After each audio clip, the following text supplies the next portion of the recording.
नमस्कार, सत्य हिंदी के कार्यक्रम द डेली शो में आपका स्वागत है। मैं हूं आपका मित्र साथी हमदर्द मुकेश कुमार। दोस्तों, आप सत्य हिंदी देख रहे हैं, उसे पसंद कर रहे हैं, ये हमारे लिए बेहद खुशी की बात है। हम चाहते हैं कि हमारा आपका यह रिश्ता और मजबूत हो और गहरा हो। इसके लिए हम आपसे निवेदन करते हैं कि आप कृपया इस वीडियो के साथ दिए गए डिस्क्रिप्शन में जाएं, वहाँ नीचे एक लिंक दी गई है, उसे क्लिक करें। उम्मीद है आप ये ज़रूर करेंगे। तो आइए शुरू करते हैं आज का द डेली शो।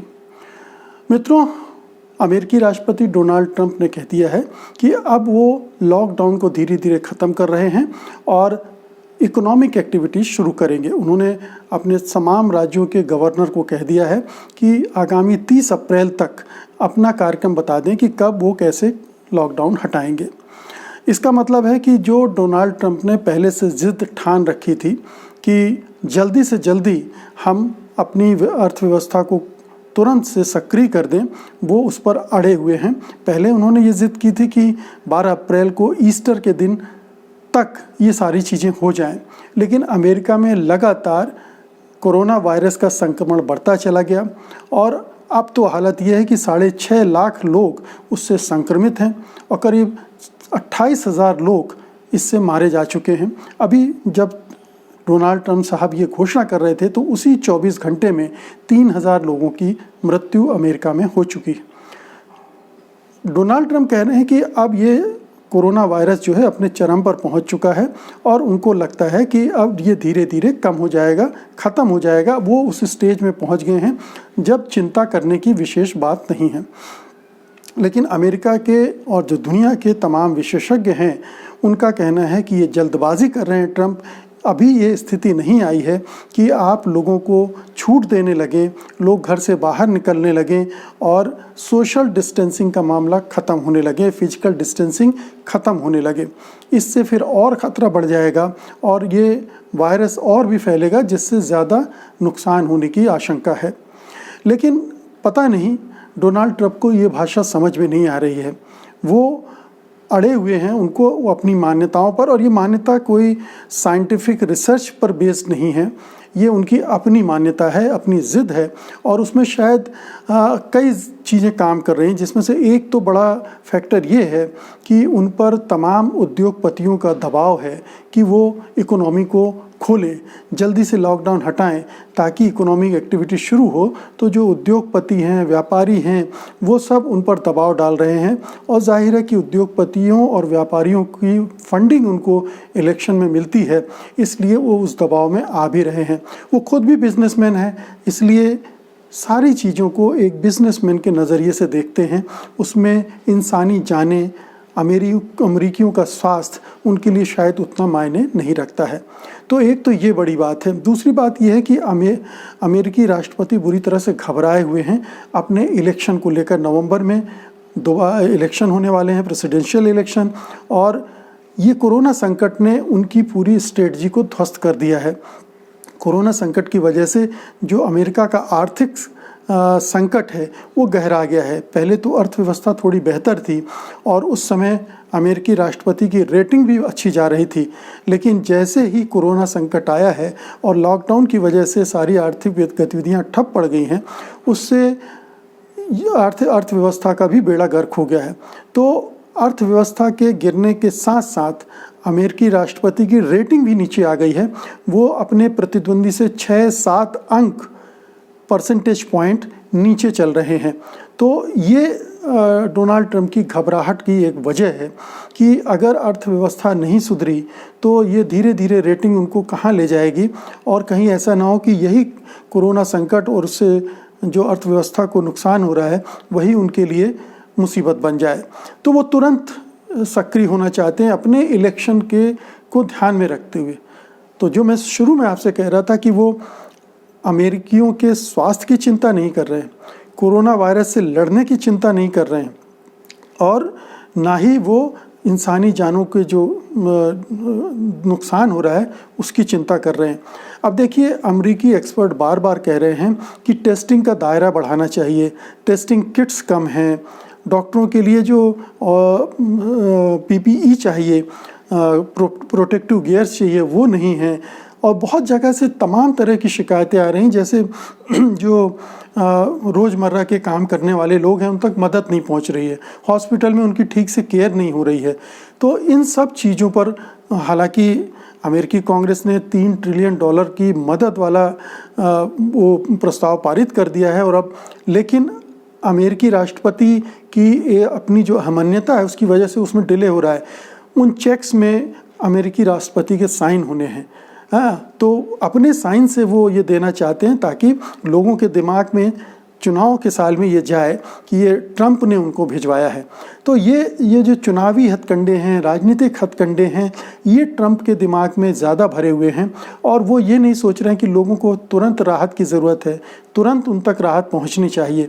तो आप देखें कि हर फ्रंट पर ट्रंप कमज़ोर पड़ रहे हैं और उनकी पोल खुलती जा रही है, वो एक्सपोज होते जा रहे हैं कि उनमें वो नेतृत्व की क्षमता नहीं है, वो नेतृत्व के गुण नहीं है, जिसकी वजह से जो ऐसे संकट के समय में अमेरिका जैसे राष्ट्रपति को नेतृत्व कर सके।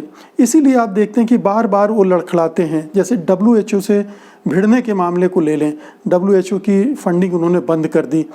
ये न केवल अमेरिका के लिए नुकसानदेह है बल्कि समूची दुनिया के लिए नुकसानदेह, ये सब समझते हैं, लेकिन उनकी ज़िद और उनमें जो नेतृत्व के जो गुण होने चाहिए वो नहीं है। इसकी वजह से फिर एक डर उनको ये भी सता रहा है कि चीन ने अपने यहाँ संकट पर जल्दी काबू पा लिया और वहाँ इकोनॉमिक एक्टिविटीज़ तेज़ी से शुरू हो गई हैं, और अमेरिका लगातार पिछड़ता जा रहा है। चीन दुनिया की लीडरशिप लेने के मामले में उससे आगे निकलता जा रहा है, वो दुनिया भर को मदद दे रहा है।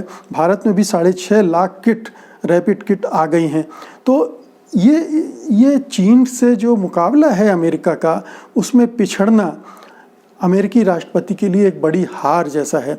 तो अमेरिकी राष्ट्रपति इससे भी प्रभावित हैं, बल्कि चीन के साथ तो उनका पंगा शुरू से है, वो ट्रेड वार में उससे उलझे हुए हैं। अभी उन्होंने कोरोना वायरस को चाइनीज़ वायरस कह दिया था, जिसकी वजह से उनके नस्लवादी रवैये को काफ़ी धिक्कारा गया था, अमेरिका में भी, अमेरिका के बाहर भी। लेकिन कुछ होती हैं चीज़ें जो नहीं बदलती, जो नहीं सुधरती। तो अमेरिकी राष्ट्रपति में भी कुछ ऐसी गुण अवगुण हैं जो बदलने का नाम नहीं ले रहे। वो हमेशा एक नस्लवादी सोच की तरफ चले जाते हैं। हमेशा वो जो उच्च वर्ग है वो क्या सोच रहा है उससे प्रभावित होते हैं, ये नहीं सोचते हैं कि नीचे के तबके ऐसी स्थिति में किस परिस्थितियों से गुजर रहे हैं, उनके पास खाने के लिए, दवाइयों के लिए पैसे नहीं हैं। तो कुल मिलाकर अगर आप देखें तो अमेरिका को खतरे में डाल रहे हैं ट्रंप। ऑलरेडी वो अपने कई करतबों से अमेरिका में कोरोना वायरस के संकट को बढ़ा चुके हैं, पूरे एक्सपोज हो चुके हैं। वो सारे मेल बता रहे हैं कि अमेरिका के एक्सपर्ट्स ने उनको जनवरी में कह दिया था कि कोरोना वायरस बहुत घातक होगा, लेकिन वो बार बार ये कहते हुए कुछ नहीं है, कुछ नहीं होगा, सब ठीक है वगैरह वगैरह कहते कहते मार्च तक उसको खींच लाए, और इस दौरान कोरोना वायरस बड़े पैमाने पर अमेरिका में फैल चुका था। तो ट्रंप अपनी गलतियों को स्वीकार नहीं कर रहे हैं और गलतियों पर गलतियां करते जा रहे हैं। और अगर मान लीजिए ये जो लॉकडाउन को हटाने की बात वो कर रहे हैं, वो हटता है और उसके बाद फिर तेज़ी से फैलता है कोरोना वायरस और सैकड़ों की संख्या में लोग मरते हैं, तो इसका दोष किसके ऊपर जाएगा? जाहिर है कि डोनाल्ड ट्रंप के सिर पर ही जाएगा, और ये उनके चुनाव के लिहाज से और भी नुकसानदेह साबित होगा, क्योंकि तब ये और समझ में आ जाएगा लोगों के कि ट्रंप जो है जल्दबाजी में ये सब कर रहे थे। उन्होंने देश को एक बड़े संकट में झोंक दिया, पहले भी झोंक दिया था, अब और अपनी ज़िद की वजह से ये झोंक दिया है।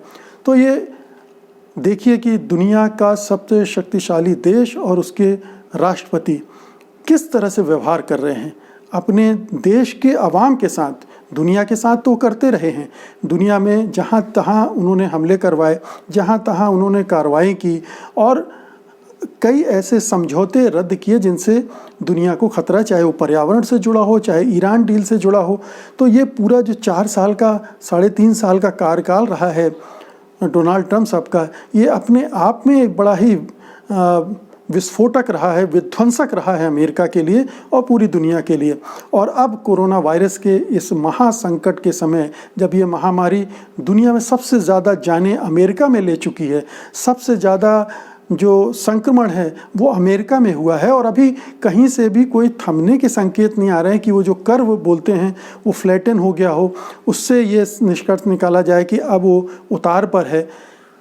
कुछ नहीं, तो दुनिया भर पर दबाव डाल रहे हैं। भारत पर दबाव डाला कि क्लोरोक्विन भेजो, दूसरे देशों की किट्स हड़प ली, भारत की भी किट्स हड़प ली।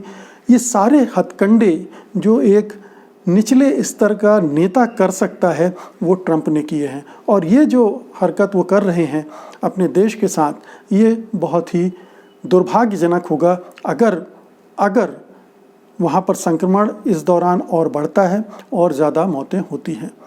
तो मित्रों, ये आप देखिए कि अमेरिका को देखिए और उनके राष्ट्रपति को देखिए कि इस महासंकट के दौर में वो किस तरह से चल रहा है। उम्मीद करनी चाहिए कि ट्रंप को अकल आएगी, उनके सलाहकार उनको अकल देंगे, उनके जो दबाव डालने वाले हैं उनको समझ आएगी कि ये अगर ख़तरा बढ़ा तो इकोनॉमी को और नुकसान हो सकता है, तो शायद कहीं वो अपने कदम पीछे खींचें, या जो स्टेट्स के गवर्नर हैं शायद वही रिवोल्ट कर दें, जैसे न्यूयॉर्क के गवर्नर ने किया, तो शायद ट्रंप को अपने पैर पीछे खींचने पड़ेंगे। बहरहाल, ये था आज का एनालिसिस, और अब मैं आपसे विदा लूँगा, लेकिन विदा लेने के पहले आपसे निवेदन कि इस वीडियो को लाइक ज़रूर कीजिएगा, शेयर ज़रूर कीजिएगा और इस चैनल को सब्सक्राइब भी कीजिएगा। बहुत बहुत शुक्रिया आपका, धन्यवाद, नमस्कार। सत्य हिंदी के और वीडियोस को देखने के लिए हमारे YouTube चैनल को सब्सक्राइब करें और सीधे नोटिफिकेशन पाने के लिए बेल आइकन दबाएं।